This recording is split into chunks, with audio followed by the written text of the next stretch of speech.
los hijos principales, utilizando inseminación artificial porque ella no podía concebir. Aún así, Michael siempre fue descrito como un padre presente y ejemplar, incluso después de su divorcio en 1999, del que obtuvo la custodia total de ambos. Jackson tenía una obsesión por rodearse de la inocencia infantil, eso estaba más que claro. Él nunca tuvo miedo a mostrarlo y lo hacía parecer inocente. Quizás lo fue, pero lo importante aquí es que esta fascinación por los niños nació de la privación de su propia infancia bajo el control de su padre Joe. Michael simplemente no tuvo infancia, fue tratado como un producto desde que vieron su talento a los 4 años y tantos años después eso se había convertido en su mayor vulnerabilidad, pero también en la principal razón por la que fue atacado por el público.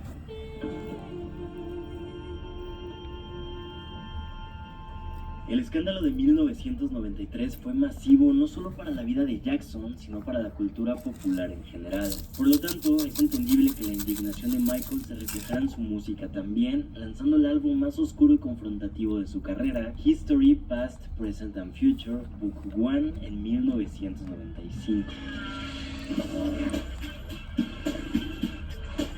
Este es un disco doble, siendo la primera mitad una perfecta colección de sus más grandes éxitos y la segunda, material completamente nuevo. Toda mi vida había visto el proyecto solamente como una compilación y no como un disco real, además de que tiene una portada feísima comparada especialmente con la obra de arte que es la de Dangerous. Decidí ignorarlo por muchos años, incluso si tuviera algunas canciones que disfruto, pero eso fue un gran error desde el principio, porque History realmente es una ventana muy interesante a Michael Jackson después de su dolorosa caída, pues es su álbum más autobiográfico en muchos sentidos. Su sonido es muy parecido al de Dangerous por ese uso tan marcado de percusiones digitales y sonidos metálicos comunes en su época, pero la rabia y la respuesta que se puede notar de inicio a fin es algo tan poderoso que vale la pena escuchar. En primer lugar, importante mencionar Scream, un dueto con su hermana Janet dirigido a los periódicos y las noticias que se habían encargado de manchar aún más su imagen con tal de generar audiencia. El video de esta canción, dirigido por Mark Romanek y ambientado en una nave espacial, costó $15 millones, ganando el récord del video musical más caro jamás creado. Y tanto el video como la canción reflejan el estado mental aislado de Jackson en su momento más difícil. Es un excelente track. Pero es que el rol inicial del disco no es poca cosa. Después de Scream llega quizás el tema más político en su carrera, They Don't Care About Us, que es un canto de protesta en contra del racismo, pero sobre todo un llamado a que los más poderosos dejen de ignorar los derechos humanos para su beneficio. Eso claro en resumen nada más, pero el resultado es otra de sus canciones más importantes por mucho y otra que sigue siendo muy relevante hoy en día.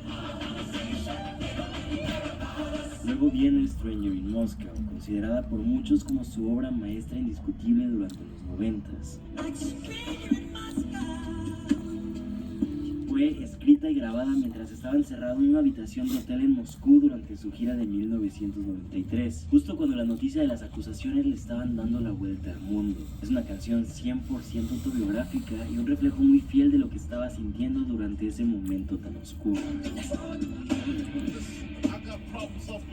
This Time Around con Biggie Smalls me gusta muchísimo también, y luego Earth Song con esa rock ópera sin coro que lamenta el daño que le hacemos los humanos al planeta Tierra, otra gran canción.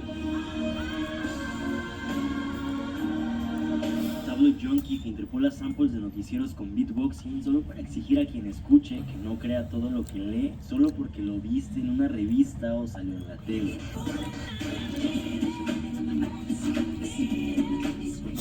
Muy aplicable en la actualidad, pero la canción más importante en todo el álbum para mí es Childhood, escrita para Liberen a Willy 2.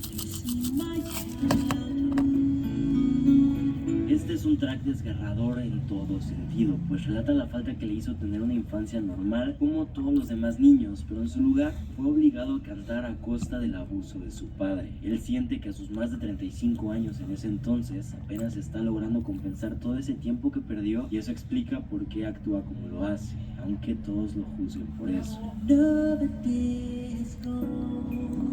History no me encanta, pero es un álbum muy incomprendido y aunque entiendo que no esté ni cerca de sus 4 anteriores proyectos, creo que sí vale la pena darle una oportunidad para entender mejor la vida y sentimientos de esta persona tan complicada en uno de los periodos más difíciles de su vida.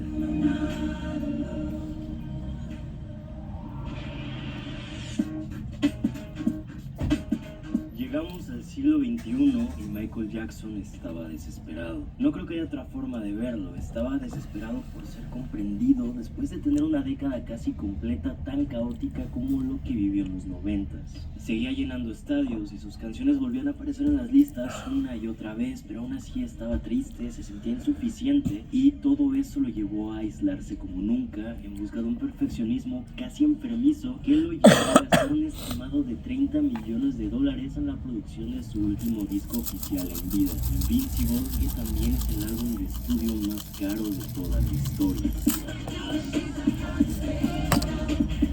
Para lograr esta hazaña, convocó a un montón de productores de distintos backgrounds e hizo que se enfocaran en crear el R&B más puro que pudieran imaginar. Entonces, a pesar de que el detrás de escenas del álbum nos podría hacer pensar que es un disco explosivo, quizás a nivel de Dangerous, la realidad es que se enfoca más que nada en demostrar su rango y talento vocal como en ningún otro disco. Ese es el enfoque principal aquí. Por supuesto que su voz es magnífica, pero el álbum sufre de una sobreproducción muy distractora y sobre todo una falta de cohesión que pesa por la duración, más de 1 hora y cuarto. Realmente me hace preguntar a dónde se fue tanto dinero.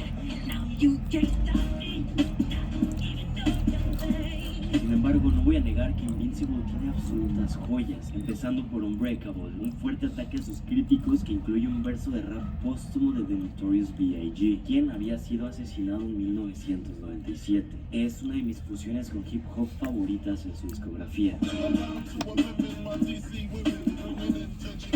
Heartbreaker e Invincible con Fats son bastante buenas, pero creo que lo que realmente me hace querer mucho parte de este proyecto es el perfecto ron de canciones que tiene con Heaven Can't Wait, el mayor éxito del álbum, You Rock My World y por supuesto la obra maestra de Neo Soul, Butterflies, que tiene por mucho el mejor y más exigente falsete en toda su carrera.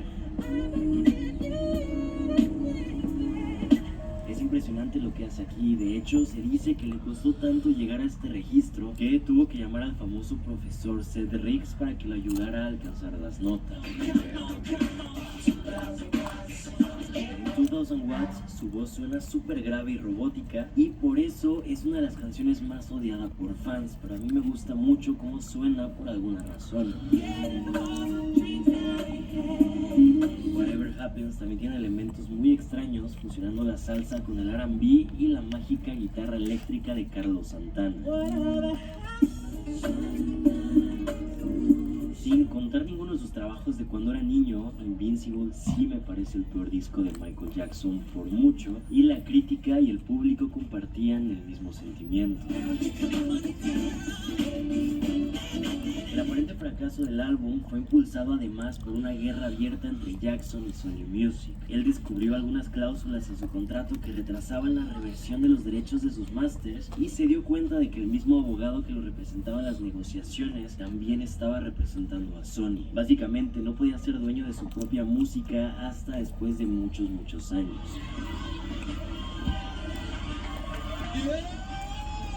Sony, I've generated several $billion for Sony.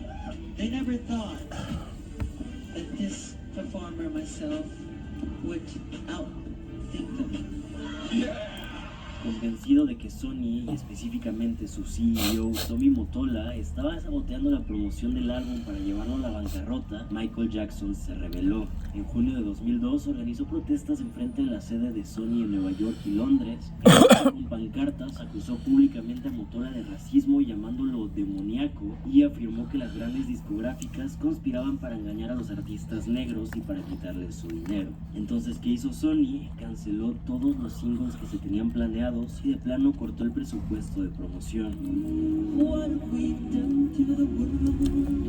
Pero sin importar qué tan aislado estaba gracias a la industria musical, Michael Jackson siempre tuvo un fuerte compromiso filantrópico y sabía que su propósito era servir. Fue tal ese amor al prójimo que le dieron un récord Guinness por apoyar a más de 35 organizaciones benéficas alrededor de todo el mundo. A lo largo de su vida donó más de $300 millones y se dio las ganancias completas de canciones como Man in the Mirror y Earth Song a buenas causas. De hecho, por estos esfuerzos contra el abuso de drogas, el alcoholismo infantil y los conductores ebrios, el presidente Ronald Reagan le otorgó el Premio Humanitario Presidencial en 1984. Para resaltar el buen corazón que parecía tener, podemos ponerlo así: el hombre que más alienado se sentía de las personas comunes fue el mayor benefactor de los que menos tienen.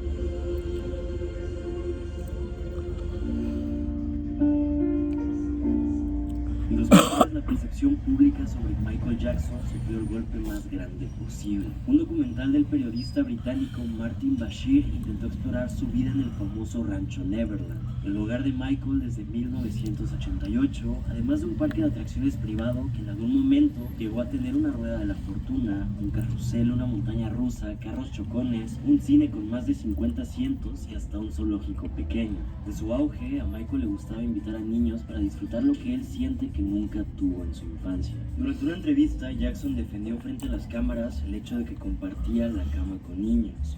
On the sleeping bed. Did you ever sleep in the bed with them? No. But I have slept in bed with many children.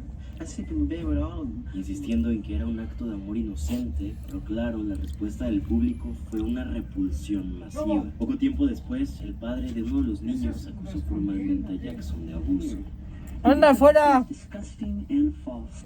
I deserve a fair trial like every other American citizen. Toda esta polémica desembocó en el juicio penal del estado de California contra Michael Jackson. Me dijo que a ver si mañana pasaba. People vs. Jackson, uno de los peores circos mediáticos de toda la historia. Ya, ¿verdad? ¿Cuándo le tenía que dar? Hacer un análisis muy cruel sobre la chica. fama, la Es raza, jueves. las relaciones asociadas. Sí, me dijo a la porfis que maldad si le podía yo en decir. Estados Unidos. La fiscalía intentó perfilar a Jackson como un depredador y de hecho exhibieron material pornográfico guardado en sus Ay, sí. computadoras, pero muchos testigos dijeron que nunca le había mostrado ese material a ningún menor y es un hecho que en ningún momento encontraron material que perteneciera a menores. El caso People vs. Jackson fue enorme, podría tener un video completo dedicado a él, pero en resumen, en junio de 2005, el jurado absolvió a Michael de los 14 cargos que tenía y la defensa probó que la familia acusadora tenía antecedentes de extorsión y testimonios fabricados. Pudo haberse librado